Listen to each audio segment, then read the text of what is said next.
En esta ocasión vamos a ver cómo se determina el sexo, es decir, cómo se sabe o qué genes son los que están implicados en que un individuo sea macho o un individuo sea hembra.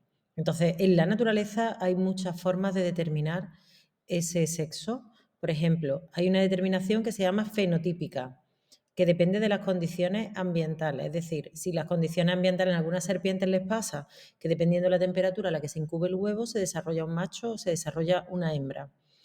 Otra forma de determinar el sexo sería la determinación génica, es decir, un gen con varios alelos determina si es macho o es hembra. Por ejemplo, si es A mayúscula puede ser macho y si es A minúscula puede ser hembra. Es decir, un solo gen determina el sexo del individuo. Luego los cromosomas sexuales o la determinación cromosómica, que sería la nuestra. Nuestra determinación cromosómica es con los cromosomas sexuales X e Y. Sin embargo, hay otros cromosomas sexuales en otros individuos en la naturaleza, como son los cromosomas Z o W o los cromosomas X y 0. Y en otro caso serían la determinación cariotípica, es decir, que un individuo que sea diploide, eso le pasa a muchos insectos y a muchos animales que son gregarios. Si es diploide es hembra y si es haploide sería macho.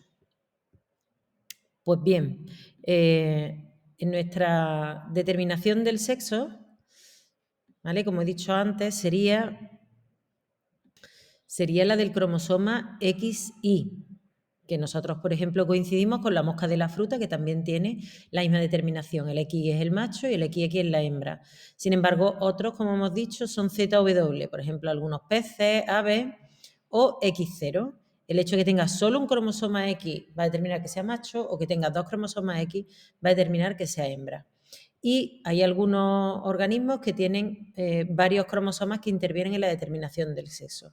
Es decir, que haya varios cromosomas X o varios cromosomas Y, que son los que van a determinar que sea un macho o que sea una hembra. Si nos centramos en la determinación del sexo en el hombre, nosotros tenemos dos cromosomas, el cromosoma X y el cromosoma Y.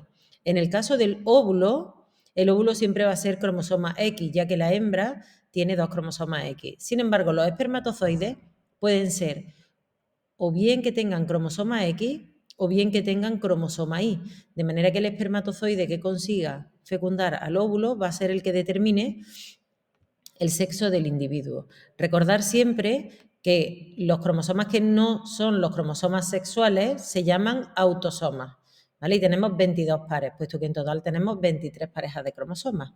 Hay algunos síndromes asociados a la alteración en la cantidad de cromosomas sexuales, como por ejemplo el síndrome de Klinefelter, en el que el individuo se desarrolla con dos cromosomas X y un cromosoma Y fenotípicamente sería un hombre, o el síndrome de Turner, en el que a esta mujer le faltaría un cromosoma X, es decir, tendría solamente un cromosoma X, pero que fenotípicamente sería una mujer.